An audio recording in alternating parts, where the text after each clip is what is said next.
আসসালামু আলাইকুম ওয়া রাহমাতুল্লাহি ওয়া বারাকাতুহু। নাহমাদুহু ওয়া নুসাল্লি আলা রাসূলিহিল কারীম, আম্মা বাদ। সুপ্রিয় দর্শক শ্রোতা, এই মুহূর্তে যে যেখান থেকে আপনাদের প্রিয় অনুষ্ঠান আলোকিত প্রতিদিন দেখছেন শুনছেন, সকলকে হৃদ্রিক অভিনন্দন। দর্শক, আলোকিত প্রতিদিন অনুষ্ঠানটি একটি জনপ্রিয় অনুষ্ঠান। এই অনুষ্ঠানে আমরা আমাদের দৈনন্দিন জীবনের প্রয়োজনীয় বিষয়গুলো নিয়ে আলোচনা করে থাকি।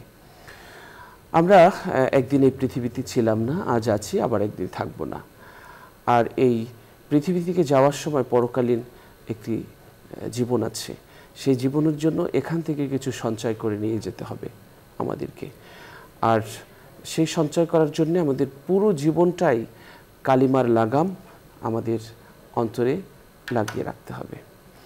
দর্শক, আজ আমাদের মাঝে যে অতিথি এসছেন তার কাছ থেকে আমরা একটি চমৎকার বিষয় নিয়ে আলোচনা শুনব। আমরা আজ যে অতিথিকে আমন্ত্রণ জানিয়েছি, চলুন তাকে আপনাদের সাথে পরিচয় করিয়ে দিচ্ছি। আমাদের সাথে আছেন দুর্বাটি মদিনাতুল উলুম কামিল মাদ্রাসার সম্মানিত প্রধান মুহাদ্দিস ডক্টর মুফতি মুর্শিদ আলম সালিহি। আসসালামু আলাইকুম ওয়া রাহমাতুল্লাহ।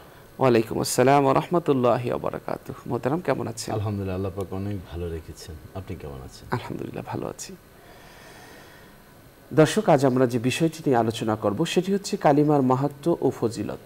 চমৎকার একটি বিষয়, আমাদের জীবনের জন্য একটি গুরুত্বপূর্ণ বিষয়। তারিক ইবনে আবদুল্লাহ মুহারিবি রাদিয়াল্লাহু তাআলা আনহু বলেন, আমি রাসূল সাল্লাল্লাহু আলাইহি ওয়াসাল্লামকে জিল মাজাজের বাজারে দেখেছি। তখন তিনি গায়ে একটি লাল চাদর পরিহিত অবস্থায় ছিলেন। তিনি উচ্চ স্বরে ঘোষণা করছিলেন, হে মানব সব, তোমরা লা ইলাহা ইল্লাল্লাহ বলো, তাহলে সফল হতে পারবে। ইবনে হিব্বানে এই হাদিসটি এসছে। এই কালিমার সাক্ষ্যদাতা লাভ করবে নানাবিধ সুবিধা এবং কল্যাণ, পুণ্য লাভ করবে এবং পাপ মোচন হবে তার। আল্লাহ তাআলা এক এবং অদ্বিতীয় হওয়ার সাক্ষ্য প্রদান করলে পুণ্য লাভ হয়, সঙ্গে সঙ্গে পাপ মোচন হয়। যত বেশি কালেমায় শাহাদাত পাঠ করা যাবে তত বেশি পুণ্য লাভ করতে পারবো আমরা, তত বেশি পাপ মোচন হয়ে যাবে আমাদের। আর রাসূল সাল্লাল্লাহু আলাইহি ওয়াসাল্লাম বলেছেন, যে লোক 100 বার এই দোয়া পড়বে, আল্লাহ ব্যতীত কোনো উপাস্য নেই, তিনি একক, তার কোনো শরিক নেই, রাজত্ব একমাত্র তারই, সব প্রশংসাও একমাত্র তারই জন্যে, তিনি সব বিষয়ের উপর ক্ষমতাবান, তাহলে 10টি গোলাম আজাদ করার সমান পুণ্য তার হবে। তার জন্যে 100 পুণ্য লেখা হবে এবং 100 পাপ মুছে ফেলা হবে। ওই দিন সন্ধ্যা পর্যন্ত সে শয়তান থেকে নিরাপদ থাকবে। কোনো লোক তার চেয়ে উত্তম পুণ্যর কাজ করতে পারবে না। সহিহ বুখারী শরীফে এই হাদিসটি এসছে। দর্শক, এজন্য আমরা কালিমা বেশি বেশি পড়ব, বেশি বেশি কালিমায় শাহাদাত পাঠ করব। এই কালিমায় শাহাদাত আমাদের মুক্তির কারণ হবে। মুক্তির জন্য আমাদের বেশি বেশি কালিমায় শাহাদাত পড়া খুবই জরুরি। চলুন আজকের এই বিষয়টি নিয়ে আমরা আলোচনা শুনছি আমাদের প্রিয় অতিথির কাছ থেকে। জি মোহতারাম। জি, ধন্যবাদ সুযোগ উপস্থাপক। আসলে আমাদের যে আইডি কার্ড, আমাদের দেশের যেমন একটি আইডি কার্ড আছে, তেমনিভাবে পরকালে জান্নাতে যাওয়ার জন্য একটি আইডি কার্ড রয়েছে। আর সেই আইডি কার্ডের কী নাম সে সম্পর্কে সূরা মুহাম্মদের 19 নম্বর আয়াতে আল্লাহ তাআলা বলেন, ফাআলাম আন্নাহু লা ইলাহা ইল্লাল্লাহ, যে জেনে রাখো আল্লাহ ব্যতীত কোনো মাবুদ নেই। তো লা ইলাহা ইল্লাল্লাহ এটি হচ্ছে আমাদের আইডি কার্ড, এটি হচ্ছে জান্নাতে প্রবেশের একমাত্র মাধ্যম। এবং মুসলিম শরীফের একটি হাদিসে আমরা দেখতে পাই, রাসূলুল্লাহ সাল্লাল্লাহু আলাইহি ওয়াসাল্লাম বলেন, মান মাতা হুয়া ইয়ালামু আন্নাহু লা ইলাহা ইল্লাল্লাহ দাখালাল জান্নাহ। যে ব্যক্তি মারা গেল আর সে অন্তরে দৃঢ় বিশ্বাসের সাথে সে বলল যে আল্লাহ ব্যতীত কোনো মাবুদ নেই, দাখালাল জান্নাহ, রাসূলুল্লাহ সাল্লাল্লাহু আলাইহি ওয়াসাল্লাম বলেন সে আল্লাহর জান্নাতে প্রবেশ করবে। তো একটি ম্যান্ডেটরি থাকতে হবে, অন্তর থেকে বলতে হবে, মানে এমন নয় যে কোনো কিউরিসিটি না। আল্লাহ তাআলা অন্য আয়াতে বলেন, ওমা উমিরু ইল্লা লিয়াবুদুল্লাহ মুখলিসিনা লাহুদ্দিন। আল্লাহ তাআলা কোনো এবাদত আমাদেরকে বলেন নাই করতে, হ্যাঁ যদিই করতে হয় এবাদত তাহলে ইখলাসের সাথে করতে হবে। যেমন ধরুন, এখন আমাদের দেশে অনেক জায়গায় ইহুদি মতবাদ চলছে, খ্রিস্টানদের বিভিন্ন ধরনের এজেন্ট কিন্তু বাস্তবায়ন হচ্ছে। নিশ্চয় আপনি জানেন, অনেক উত্তর অঞ্চলের মসজিদে প্রায় 500 মসজিদের ইমাম পাওয়া গিয়েছে যারা খ্রিস্ট ধর্মের। তাদের সিনার কিছু আলামত রয়েছে, তাদের এই আপনার গলার যেটা জামার নিচে থাকে এই সিনার ভিতরে তাদের কুরসিট দেওয়া রয়েছে। এবং আপনি অবাক হয়ে যাবেন যে এখন কিছু মুস্কানের কিছু সদস্য বের হয়েছে যারা হাতে এক ধরনের, এটা কি দাগিনা কি যেন বলে, রশির মতন, মাজারে গেলে যে এক ধরনের সুতা পরে, এটি পরে পরে তারা বিভিন্ন যুবতীদেরকে এই সংগঠনটি দিয়েছে। এই সংস্থা বাড়িতে বাড়িতে গিয়ে এভাবে দাওয়াত দিয়ে অমুসলিম বানানোর বিভিন্ন ধরনের পায়তারা চালাচ্ছে। তাদেরকে দেখাচ্ছে যে হ্যাঁ নামাজ তোমরা পড়ো, কিন্তু এর ভিতরে কোন নামাজ কি আছে সাধারণ মানুষ কিন্তু সেভাবে বুঝে না। তারা বুঝে 5 ওয়াক্ত, হ্যাঁ ঠিক আছে 5 ওয়াক্ত নামাজে, কিন্তু যখনই তাদের আকীদার ভিতরে ঈসা আলাইহিস সালামের কথা ঢুকিয়ে দিচ্ছে, কালেমার ভিতরে লা ইলাহা ইল্লাল্লাহু মুহাম্মাদুর রাসূলুল্লাহ ও মুসা কালিমুল্লাহ ঈসা রুহুল্লাহ, তো যারা সাধারণ মানুষ তারা বলতেছে হ্যাঁ আমাদের তো ঠিকই, তো সুন্দর কালেমা, এখানে মুসা নবীর নামও আছে, ঈসা নবীরও নাম আছে, এই জন্য সরলভাবে তারা বিশ্বাস করছেন। কিন্তু আমাদের ম্যান্ডেটরি হচ্ছে মা কানা মুহাম্মাদুন আবা আহাদিম মির রিজালিকুম ওয়ালাকির রাসূলুল্লাহ ও খাতামান নবিয়্যিন, আমার নবী হচ্ছে শেষ নবী, এবং ইন্নী রাসূলুল্লাহ ইলাইকুম জামিয়া, একমাত্র আমার প্রিয় নবীকে সকল সৃষ্টির জন্য আল্লাহ সুবহানাহু ওয়া তাআলা রাসূল হিসেবে প্রেরণ করেছেন। প্রত্যেক নবী আপনি দেখেন কোনো জাত বা গোষ্ঠীর জন্য তিনি এসেছেন নির্দিষ্ট সময়ের জন্য, আর আমাদের পয়গম্বর মুহাম্মদুর রাসূলুল্লাহ সাল্লাল্লাহু আলাইহি ওয়াসাল্লাম ইলা ইয়াউমিল কিয়ামা, কিয়ামতের পূর্ব পর্যন্ত তিনি নবী হিসেবেই থাকবেন, তারপরে আর কোনো নবী আসবে না যারা খাতামুন নবিয়্যিন। সেখানে যদি গোলাম মোহাম্মদ কাদিয়ানীকে নবী মানা হয়, আবার কালিমার ভিতরে মুসা এবং ঈসা আলাইহিস সালামকে এভাবে ঢুকে, হ্যাঁ আমরা যে ইমানে মুফাসসাল, আমরা আমানতু বিল্লাহি ও মালাইকাতি ও কুতুবি ও রাসূলি, এই যে আমাদের স্তর স্তর বেঁধে বেঁধে দেওয়া, অবশ্যই আমরা আল্লাহর প্রতি ঈমান, পরকালের প্রতি বিশ্বাস, আল্লাহর কিতাবের প্রতি বিশ্বাস, রাসূলদের প্রতি বিশ্বাস স্থাপন করব, কিন্তু কালেমার ভিতরে লা ইলাহা ইল্লাল্লাহু মুহাম্মাদুর রাসূলুল্লাহ মুসা কালিমুল্লাহ ঈসা রুহুল্লাহ এই ধরনের স্লো পয়জনের মাধ্যমে ঈমান বিধ্বংসী করার পায়তারা চলছে। অথচ আমাদের যে কালেমা রাসূলুল্লাহ সাল্লাল্লাহু আলাইহি ওয়াসাল্লাম শিক্ষা দিয়েছেন, সেই আশহাদু আল্লা ইলাহা ইল্লাল্লাহু ওয়া আশহাদু আন্না মুহাম্মাদার রাসূলুল্লাহ, তাহলে আমরা আল্লাহকে সাক্ষী দিলাম, এরপর মুহাম্মদুর রাসূলুল্লাহ সাল্লাল্লাহু আলাইহি ওয়াসাল্লামকে সাক্ষী দিলাম, এখানে মুসা এবং ঈসার কথা নেই। তাহলে আমাদের এই বিষয়টি কিন্তু খুব পরিষ্কার করতে হবে। জান্নাতের চাবি হচ্ছে লা ইলাহা ইল্লাল্লাহু মুহাম্মাদুর রাসূলুল্লাহ সাল্লাল্লাহু আলাইহি ওয়াসাল্লাম। এরপরে দেখুন এই লা ইলাহা ইল্লাল্লাহর আরেকটি মাহাত্ম্য হচ্ছে মিজানের পাল্লাকে এই লা ইলাহা ইল্লাল্লাহ ভারী করবেন। যেমনিভাবে রাসূলুল্লাহ সাল্লাল্লাহু আলাইহি ওয়াসাল্লাম বলেন লা উদিয়াতি লা ইলাহা ইল্লাল্লাহ ফি কাফাতিন ওয়া উদিয়াতি সামাওয়াতি ওয়াল আরদ ফি কাফাতিন লা জারাহাত বিহিন্না লা ইলাহা ইল্লাল্লাহ, তিরমিজি শরীফের হাদিস। যদি আসমান জমিনকে একটি পাল্লায় রাখা হয় আর লা ইলাহা ইল্লাল্লাহকে আরেকটি পাল্লায় রাখা হয়, আল্লাহ রাসূল বলেন লা জারাহাত, অবশ্যই ভারী হবে লা ইলাহা ইল্লাল্লাহর ওজন। তাহলে এখানে দেখুন লা ইলাহা ইল্লাল্লাহ এটি ছোট্ট বাক্য হতে পারে, কিন্তু এর ওজন আসমান জমিন এবং আসমান জমিনের মাঝে যা আছে সব কিছুর চেয়ে বেশি। এক হাবশি গোলাম রাসূলুল্লাহ সাল্লাল্লাহু আলাইহি ওয়াসাল্লামের কাছে আসলেন, চেহারা খুব, হাবশিদের চেহারা তো আপনি অবশ্যই জানেন, সুদানি নাইজেরিয়ানিদের।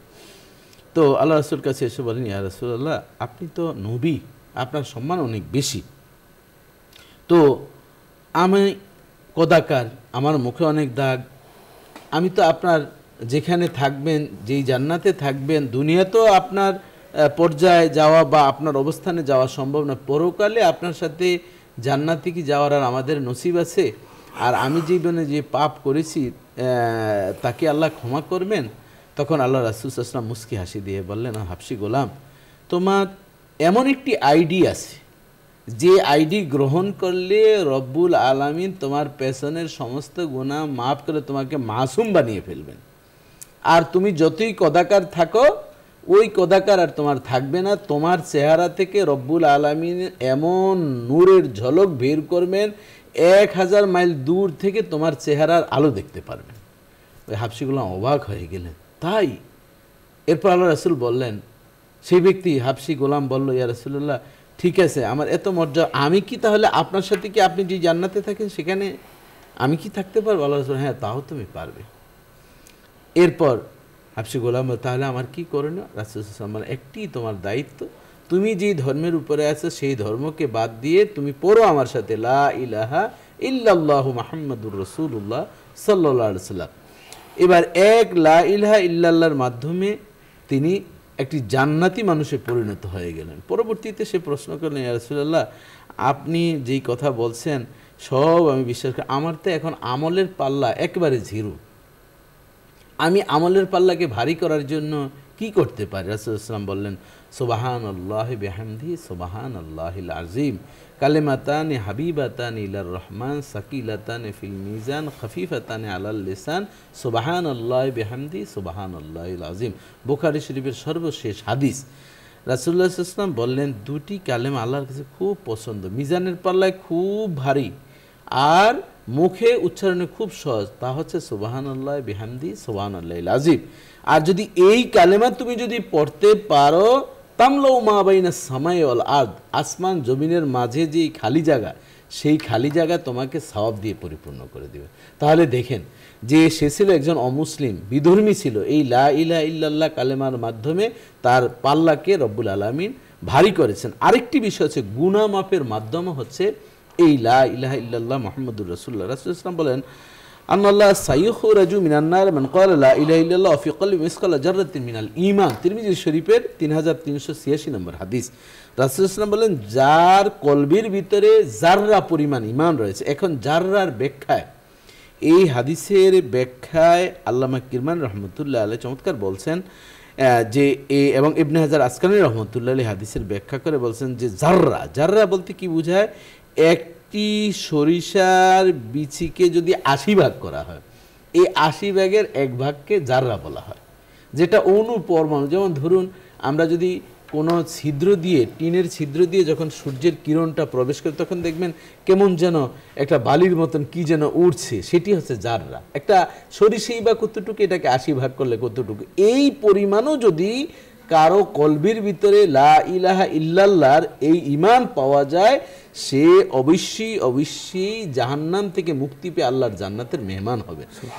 এবং রব্বুল আলামিন এই জিকিরের মাধ্যমে এমন এক মজা দিয়েছেন, রাসূলুল্লাহ সাল্লাল্লাহু আলাইহি ওয়াসাল্লাম বলেন, আফদালুজ যিকরু লা ইলাহা ইল্লাল্লাহ, সবচেয়ে আল্লাহর কাছে পছন্দের জিকির হচ্ছে লা ইলাহা ইল্লাল্লাহ। দেখুন এই লতিফে কলব, আমরা যেখানে এই যে বাম স্থানের নিচে এই কলব থেকে আপনি যদি লা ইলাহা ইল্লাল্লাহ, এই নফসের যেই নাভি রয়েছে, এখান থেকে লা ইলাহা ইল্লাল্লাহ, লা ইলাহা মাথার তালু হয়ে ডান কাঁধে, মাথার ইল্লাল্লাহ লতিফে কলবে যখন ধাক্কা দেওয়া হয়, আল্লাহ রাসূল বলেন, আশ-শাইতানু জাসিমুন আলা কলবে ইবনে আদম ফাইজা যাকারাল্লাহ খানাসা ওয়াইজা গাফালা ওয়াসওয়াসা, যে শয়তান বসে থাকে প্রত্যেকটি মানুষের এই কলবের ভিতরে, আর যখনই সে আল্লাহর জিকির থেকে সে নিজেকে বঞ্চিত রাখে, তখনই শয়তান ওয়াসওয়াসা দিতে থাকে, আর যখন সে জিকির করবে তখন সে দৌড়াতে থাকে। এই জন্য দেখুন রাসূলুল্লাহ সাল্লাল্লাহু আলাইহি ওয়াসাল্লাম একবার সাহাবা ইকরাম বলেন, ইয়া রাসূলুল্লাহ, যখন মসজিদে নববীতে বেলাল আজান দেয়, তখন এই কিছু কুকুর আছে খুব চিল্লাতে থাকে, এভাবে নয়েজ করে, আওয়াজ করে। কেন? রাসূলুল্লাহ সাল্লাল্লাহু আলাইহি ওয়াসাল্লাম বললেন যে আল্লাহু আকবারের এই আওয়াজটা এত বেশি হেভি ওয়েট, তখন শয়তান এই আওয়াজের কারণে, এই জিকিরের কারণে শয়তান পালাতে থাকে, পালাতে গিয়ে সে যেখানে সুযোগ পায় সেখানে আশ্রয় নেয়, কুকুরের পায়ুপথে প্রবেশ করে, তখন কুকুর কিন্তু আর সহ্য করতে না পেয়ে আওয়াজ করতে থাকে। তাহলে দেখুন এটি দিয়ে বোঝানো হয়েছে যে আল্লাহর জিকিরকে শয়তানও ভয় পায়। এই জন্য আমরা যদি আমাদের এই কলবকে যদি এই জিকিরের মাধ্যমে তাজা রাখতে পারি, আল্লাহ সুবহানাহু ওয়া তাআলা ইরশাদ করেন, আলা বিযিকরিল্লাহি তাতমাইন্নুল কুলুব, অন্তরের প্রশান্তি কিন্তু জিকিরের মাধ্যমে, আল্লাহকে স্মরণ করার মাধ্যমে। এই জন্য আল্লাহ তাআলা অন্য আয়াতে বলছেন, ইন্না নাহনু নাযালনা যিকরা ওয়া ইন্না লাহু লাহাফিজুন, নিচে আমি জিকির অবতীর্ণ করেছি। গোটা কোরআনটাই কিন্তু জিকির, গোটা কোরআনটি আল্লাহকে জানা এবং বুঝার একটি মাধ্যম। এই জন্য মান কারা আল কোরআন হরফান ফালু আশরু হাসানা, যে কোরআনের একটি অক্ষর, এই জিকিরের একটি অক্ষর জবান দিয়ে সহি শুদ্ধভাবে তেলাওয়াত করবে, তার জন্য সর্বনিম্ন 10টি নেকি রব্বুল আলামিন দান করবেন। এই জন্য এই গোটা কোরআনটাকে আমরা জিকির মনে করে প্রতিদিন যাতে একজন মুসলমানের ম্যান্ডেটরি থাকে, আমি ঘুম থেকে উঠবো, ফজরের নামাজ পড়বো, অন্তত 1 পৃষ্ঠা হলো আমি পড়ি। যদি আমি সেই সময়টুকু না পাই, অন্তত যাতে আমার দিনের শুরুটা সূরা ফাতিহা দিয়ে, সূরা ইখলাস দিয়ে, সূরা আয়াতুল কুরসি দিয়ে যাতে আমার শুরু হয়, তাহলে কিন্তু আমার বরকত হবে আমার নিজের উপর, আমার ঘরে, আমার পরিবারের সন্তানের উপর, আমার অফিস আদালতে হবে, যেখানেই আমি থাকবো কোরআনের বরকতে আমার সমস্ত কিছু বরকতময় হয়ে যাবে। অর্থাৎ জিকিরে, এই জিকিরে আমাদের অন্তরে প্রশান্তি এনে দেয়। জি জি। দর্শক, খুব চমৎকার আলোচনা করেছেন আমাদের প্রিয় অতিথি। কিয়ামতের দিন মানুষ দুদলে বিভক্ত হয়ে যাবে। একদল মানুষের জন্য জান্নাতে যাওয়ার সিদ্ধান্ত হবে, আর এক দলের জন্য জাহান্নামের যাওয়ার সিদ্ধান্ত হয়ে যাবে, অবধারিত হয়ে যাবে। যাদের জন্য জাহান্নাম অবধারিত হবে তারা চরম হতাশা এবং নিরাশ হয়ে পড়বে। এই অবস্থায় আল্লাহ তাআলা তার কিছু বান্দা, তার কিছু প্রিয় বান্দাকে জাহান্নাম থেকে মুক্তি দেওয়ার, সুপারিশ করার অনুমতি প্রদান করবেন। যারা সুপারিশ করবেন তাদের সবার আগে থাকবেন মহানবী সাল্লাল্লাহু আলাইহি ওয়াসাল্লাম। সেদিন আল্লাহ রাসূল সাল্লাল্লাহু আলাইহি ওয়াসাল্লামের সুপারিশ পেয়ে যেসব লোক সৌভাগ্যবান হবে তাদের মধ্যে যারা লা ইলাহা ইল্লাল্লাহ ছাড়া, লা ইলাহা ইল্লাল্লাহ তথা আল্লাহ ছাড়া কোনো উপাস্য নেই মর্মে সাক্ষ্য প্রদান করে, তাদের অবস্থান সবার আগে হবে। সুবহানাল্লাহ। আবু হুরায়রা রাদিয়াল্লাহু তাআলা আনহু একদিন তিনি বলেন যে একদিন আল্লাহর রাসূল সাল্লাল্লাহু আলাইহি ওয়াসাল্লামকে প্রশ্ন করা হলো, নবী হে, আল্লাহর রাসূল সাল্লাল্লাহু আলাইহি ওয়াসাল্লাম, কিয়ামতের দিন আপনার সুপারিশ লাভের ব্যাপারে কে সবচেয়ে অধিক সৌভাগ্যবান হবে? নবী পাক সাল্লাল্লাহু আলাইহি ওয়াসাল্লাম বললেন, আবু হুরায়রা, আমি মনে করছিলাম এ বিষয়ে তোমার আগে আমাকে আর কেউ জিজ্ঞেস করবে না, কেননা আমি দেখেছি হাদিসের প্রতি তোমার বিশেষ আগ্রহ রয়েছে। কিয়ামতের দিন আমার সুপারিশ লাভের সবচেয়ে সৌভাগ্যবান হবে সেই ব্যক্তি যে একনিষ্ঠ চিত্তে লা ইলাহা ইল্লাল্লাহ ব্যতীত প্রকৃত কোনো উপাস্য নেই তথা আল্লাহ ব্যতীত প্রকৃত কোনো উপাস্য নেই বলে, তারা জান্নাতে প্রবেশ করবে। সহিহ বুখারী শরীফ। রক্তমাংসের মানুষের জন্য জাহান্নামের আগুন সহ্য করা আসলে কোনোভাবেই সম্ভব নয়। মুমিনের জীবনের পরম আরাধ্য হলো জান্নাত লাভ করা, পরকালের সুখ এবং শান্তিময় জীবন নিশ্চিত করা। পরকালীন সুখময় এবং শান্তিময় জীবনের নিশ্চয়ক হলো কালিমা শাহাদাত পাঠ করা, শতভাগ বিশ্বাসের সঙ্গে এই সাক্ষ্য প্রদান করা যে আল্লাহ তাআলার ছাড়া কোনো উপাস্য নেই এবং মুহাম্মদ সাল্লাল্লাহু আলাইহি সাল্লাম আল্লাহ তাআলার বান্দা এবং রাসূল। যে ব্যক্তি এই সাক্ষ্য প্রদান করবে তাকে মহান আল্লাহ তাআলা জান্নাত দিয়ে সম্মানিত করবেন। তো আমরা যদি জান্নাত পেতে চাই তাহলে আমরা বেশি বেশি কালিমা পড়ব। বেশি বেশি কালিমা পড়ার মাধ্যমে আমরা আল্লাহর প্রিয় বান্দা হব। কালিমায়ে শাহাদাত পাঠকারী জান্নাতে যাবে মর্মে একটি হাদিসে রাসূল সাল্লাল্লাহু আলাইহি সাল্লাম বর্ণনা করেছেন। তিনি বলেছেন, যেই ব্যক্তি অন্তরে এই বিশ্বাস রেখে মৃত্যুবরণ করলো যে আল্লাহ ব্যতীত প্রকৃত কোনো ইলাহ নেই, সে জান্নাতে প্রবেশ করবে। মুসলিম শরীফে এই হাদিসটি এসেছে। কালিমায়ে শাহাদাত সৌভাগ্যের দুয়ার খুলে দেওয়ার জন্য পরশ পাথর তুল্য। তাই আমাদের সকলকে এই কালিমা তাইয়্যিবাকে আঁকড়ে ধরতে হবে, কালিমা তাইয়্যিবা বেশি বেশি পড়তে হবে, কালিমায়ে শাহাদাত বেশি বেশি পড়তে হবে। আমরা যখন কালিমা পড়ব তখন এই কালিমাটা আসলে শুধু মুখে উচ্চারণ করা নয়, এই কালিমার যে দাবি আছে সেই দাবিগুলো আমাদের পালন করা এবং আধ্যাত্মিকতার গভীরে ডুব দেয়া।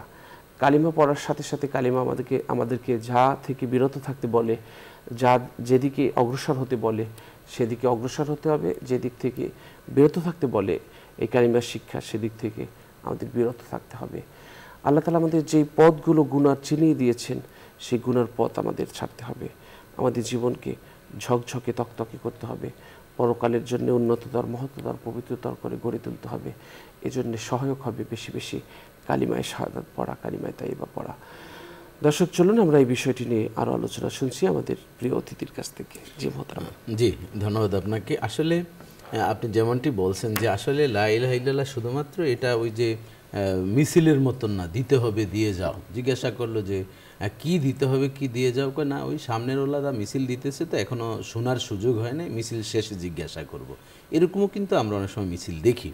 কিন্তু কালেমাটা হচ্ছে অন্তর থেকে, যে আমি জান্নাতে প্রবেশ করবো। মান ক্বালা লা ইলাহা ইল্লাল্লাহ দাখালাল জান্নাহ। যে লা ইলাহা ইল্লাল্লাহকে অন্তরে মনে প্রাণে বিশ্বাস করবে সেই জান্নাতে প্রবেশ করবে।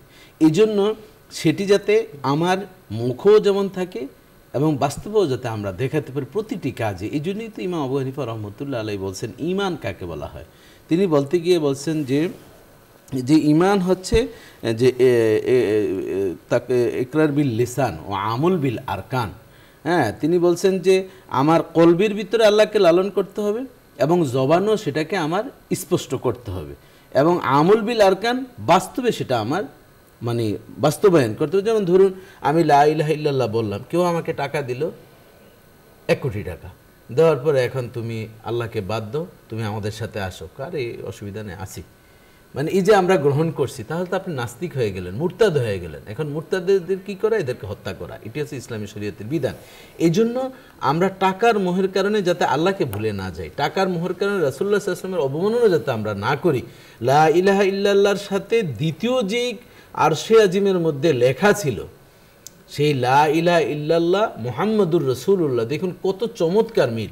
লা ইলাহা ইল্লাল্লাহতে যতগুলো অক্ষর 19টি অক্ষর রয়েছে, মুহাম্মাদুর রাসূলুল্লাহর ভিতরে 19টি অক্ষর রয়েছে। লা ইলাহা ইল্লাল্লাহর ভিতরে কোনো নক্তা নেই, মুহাম্মাদুর রাসূলুল্লাহ লিখতেও কোনো নক্তা নেই, এবং মুহাম্মদ লিখতে 4টি নাম, আল্লাহ লিখতেও 4টি নাম। এই যে মিল আল্লাহ এবং তার বন্ধু, এটি কিন্তু অন্তরে এবং বাস্তবে আমাদের এটি আমাদের পুঁজি হিসাবে নিতে হবে। এবং প্রতিদিন নামাজের পর আমরা যাতে 100 বার করে জিকির করতে পারি, 300 বার করে জিকির করতে পারি, এবং হাঁটাচলা করছি, আমি গাড়ি চালাচ্ছি, তখন এই লা ইলাহা ইল্লাল্লাহ, লা ইলাহা ইল্লাল্লাহ। কারণ একজন মুমিনের কলবকে জাগ্রত রাখতে গেলে, জীবিত রাখতে গেলে তাকে অবশ্যই তাকে বেশি বেশি জিকির করতে হবে। জিকির বলতে আল্লাহকে স্মরণ করা এবং কোরআন তেলাওয়াত করা। তাহলে দেখবেন আপনি প্রতিদিন যদি জিকির করতে পারেন, দেখবেন সুলতানুল আসকার আপনার জারি হয়ে যাবে। মঈনুদ্দিন চিশতি রহমতুল্লাহ আলাইহি, খাজা মঈনুদ্দিন আজমি চিশতি রহমতুল্লাহ আলাইহি ইন্তেকাল যখন করলেন, দেখা গেল যে তার শরীর থেকে তখনও কি জিকিরের একটা ঝংকার, মানে এই নয়েজ বের হচ্ছিল।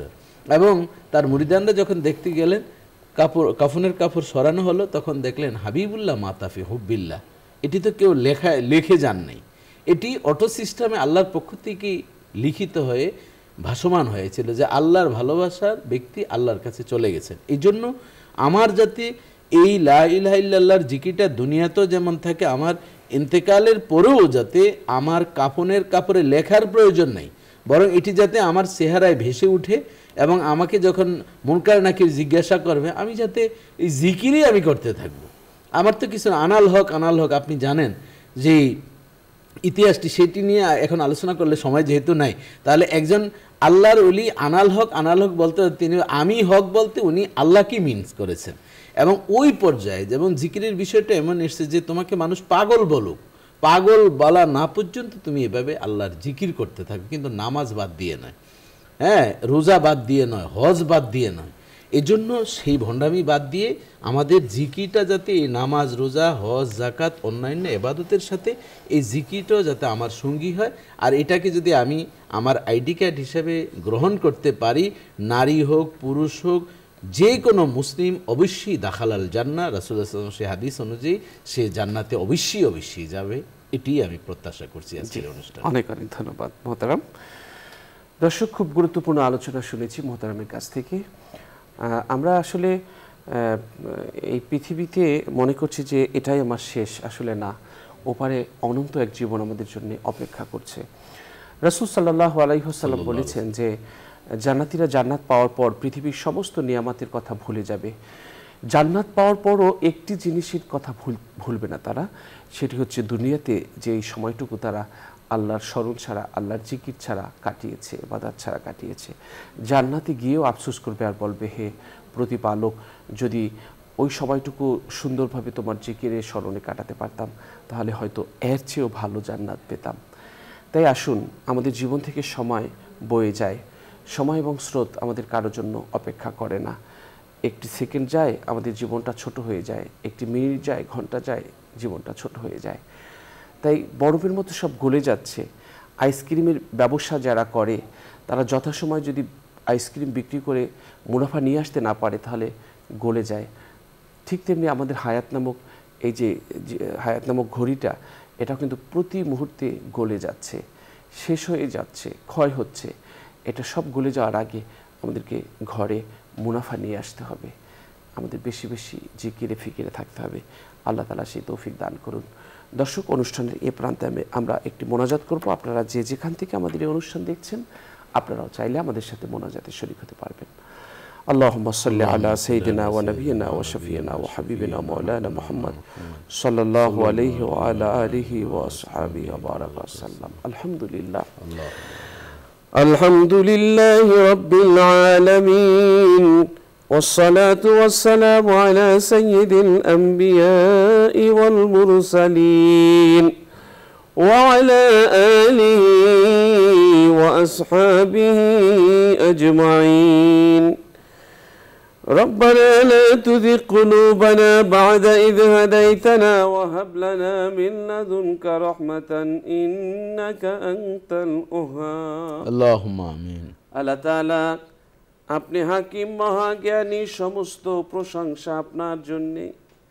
আল্লাহ তাআলা আপনি আমাদের জীবনের সমস্ত গুনাহ খাতা মাফ করে দিন। আল্লাহুম্মা আমিন। জানা অজানা শিরক বিদআত শয়তানের ধোঁকায় পড়ে নফসের তাড়নায় পড়ে যত গুনাহ করেছি সমস্ত গুনাহ খাতা তুমি আল্লাহ মাফ করে দাও। আল্লাহুম্মা আমিন। রব্বুল আলামিন, একদিন এই সাজানো বাগান থেকে চলে যাব অন্ধকার কবরে। আল্লাহ তাআলা ওই কবরটা আমাদের জন্য তুমি শান্তির জায়গা বানিয়ে দিও। আল্লাহুম্মা আমিন। রব্বুল আলামিন, একদিন সব পড়ে থাকবে, শূন্য হাতে চলে যেতে হবে তোমার কাছে। আল্লাহ তাআলা, আমরা তো গুনাহগার, সিয়াকারী, খাতাকারী, পাপী, অভাবী, দুর্বল, অসহায়, আপনার শাহী দরবারে বড় আশা নিয়ে হাত তুলেছি। গুনার স্তূপের নিচে পড়ে আছি, গুনার মহাসাগরে পড়ে আছি। আল্লাহ, আপনি আমাদেরকে ক্ষমা করে রহমতের কোলে আপনি আমাদেরকে তুলে নিন। আল্লাহ তাআলা, আমাদের সকলকে আপনি ক্ষমা করে দিন। আল্লাহ তাআলা, যত ধরনের আসমানি জমিনি বালা মুসিবত প্রতিবন্ধকতা আছে আমাদের জীবন থেকে সবগুলো আপনি দূর করে দিন। আল্লাহ তাআলা, আপনার দ্বীনের খেদমতে আমাদেরকে কবুল আর মঞ্জুর করুন। বেশি বেশি আপনার খেদমত করতে পারি দ্বীনের, আল্লাহ সেই তৌফিক দান করুন। এই অনুষ্ঠানের পৃষ্ঠপোষক বসুন্ধরা গ্রুপের চেয়ারম্যান, আল্লাহ তাআলা চেয়ারম্যান, এমডি, ভাইস চেয়ারম্যান, পরিচালক সহ সকল ডিসিশন মেকারদেরকে আপনি নেক হায়াতে তৈয়বা দান করুন। আসমানি জমিনি বালা মুসিবত থেকে হেফাজত করুন। দেশের জন্য, মাটির জন্য, মানুষের জন্য আরো বেশি কাজ করতে পারে সেই তৌফিক আপনি নসিব করে দিন। রব্বিরহামহুমা কামা রাব্বায়ানি সগীরা। সুবহান রাব্বিকা রাব্বিল ইজ্জাতি আম্মা ইয়াসিফুন ওয়া সালামুন আলাল মুরসালিন আলহামদুলিল্লাহি রাব্বিল আলামিন। আমিন। দর্শক, আমরা অনুষ্ঠানের শেষ প্রান্তে চলে এসেছি। আমরা আজ অনুষ্ঠান এখানেই শেষ করব। তবে আমরা শেষ করার আগে যেটি বলতে চাই সেটি হলো, একদিন আমরা চলে যাব এই পৃথিবী ছেড়ে। যাবার সময় যেন আমাদের অনন্ত আফসোস করতে না হয়, আমরা যেন রাজকীয় বিদায়ের মাধ্যমে এপারের জীবন থেকে ওপারের জীবনে পাড়ি জমাতে পারি। সেজন্য আমাদের কাজ করতে হবে, আমাদের ইবাদতে মন ঢেলে দিতে হবে, বেশি বেশি আমাদের শুনতে হবে। আমাদের সমাজে বলার মানুষের অভাব নেই, শোনার মানুষের অভাব খুব, আমল করার মানুষের অভাব অনেক বেশি। এই জন্যে বেশি বেশি শুনতে হবে, বেশি বেশি শুনতে হবে, আমাদেরকে আমল করতে হবে। আল্লাহ তাআলা আমাদেরকে বেশি বেশি শোনার তৌফিক দান করুন, গুণামুক্ত জীবন নিয়ে আল্লাহর কাছে উপস্থিত হওয়ার তৌফিক দান করুন। দর্শক, এই অনুষ্ঠানটি আপনারা দেখবেন এবং আপনাদের বন্ধুবান্ধব, আত্মীয় স্বজনকেও এই অনুষ্ঠান দেখতে উৎসাহিত করবেন। আপনারা যারা আমাদের সাথে ছিলেন সবার জন্য দোয়া এবং শুভকামনা থাকলো। আল্লাহ সকলকে ভালো রাখুন, সুস্থ রাখুন, নিরাপদে রাখুন, সেই প্রত্যাশা করে আগামীকালকের অনুষ্ঠান দেখার আমন্ত্রণ রেখে আজ আমরা এখানেই বিদায় নিচ্ছি। আল্লাহ হাফেজ। আসসালামু আলাইকুম ওয়া রাহমাতুল্লাহি ওয়া বারাকাতুহু।